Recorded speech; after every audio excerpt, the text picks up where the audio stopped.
അസ്സലാമു അലൈക്കും വറഹ്മത്തുള്ളാഹി. അൽഹംദുലില്ലാഹി റബ്ബിൽ ആലമീൻ. വസ്സലാത്തു വസ്സലാമു അലാ അഷ്റഫിൽ മുർസലീൻ വഅലാ ആലിഹി വസഹ്ബിഹി വസല്ലം. അദ്ദുനിയ ജീഫത്തിൻ വത്താലിബുഹാ കിലാബ്. ഈ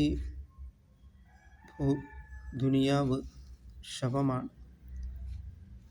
ഈ ദുനിയാവിനെ തേടുന്നത് പട്ടിയാണ് എന്നാണ് ഹദീസുകൾ പറയുന്നത്. അതുകൊണ്ട് നാം ദുനിയാവിനെ നാം വെട്ടിപ്പിടിക്കുന്നതിന് വേണ്ടി നാം ശ്രമിക്കാതിരിക്കും. അല്ലാഹു തആല ഈ ഭൗതികമായ ജീവിതത്തിന് ഒരു കൊതുകിൻ്റെ വില പോലും കൽപ്പിച്ചിട്ടില്ല. അതുകൊണ്ട് നാം ദുനിയാവിനോടുള്ള കൂടുതലായിട്ടുള്ള മോഹം നാം വെച്ച് പുലർത്തുന്നത് നാം സ്റ്റോപ്പ് ചെയ്യുക.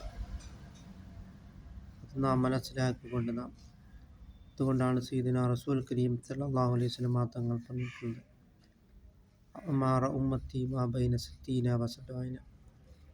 എൻ്റെ ഉമ്മത്തിൻ്റെ ആവറേജ് പ്രായം വെറും 60-ൻ്റെയും 70-ൻ്റെയും തുച്ഛമായ പ്രായം മാത്രമേ ഉള്ളൂ എന്നാണ് സയ്യിദുനാ മുഹമ്മദ് റസൂലുള്ളാഹി സല്ലല്ലാഹു അലൈഹി വസല്ലം തങ്ങൾ പറഞ്ഞിട്ടുള്ളത്. ഈ തുച്ഛമായ പ്രായത്തിലെല്ലാം നാം നിസ്കരിക്കുന്നത്, നോമ്പെടുക്കുന്നത്, ദാനധർമ്മങ്ങളും മറ്റ് സൽക്കർമ്മങ്ങളും എല്ലാം ചെയ്യുന്നത് നാം മനസ്സിലാക്കിക്കൊണ്ട് നാം ഈ കുറഞ്ഞ ടൈമിനുള്ളിൽ നാം ധാരാളം ഇബാദത്തുകളും സൽക്കർമ്മങ്ങൾ കൊണ്ട് നാം മുന്നേറുകയും പരലോകമെന്നുള്ളത് ഖാലിദീന ഫീഹാ എന്നെന്നും ശാശ്വതമായിട്ടുള്ള ജീവിതമാണെന്ന് നാം മനസ്സിലാക്കിക്കൊണ്ട് നാം അല്ലാഹുവിലേക്ക് നാം മടങ്ങുക. അല്ലാഹു തആല നമ്മുടെ എല്ലാ സൽക്കർമ്മങ്ങളും അല്ലാഹു തആല കബൂലാക്കുകയും ചെയ്യുമാറാകട്ടെ.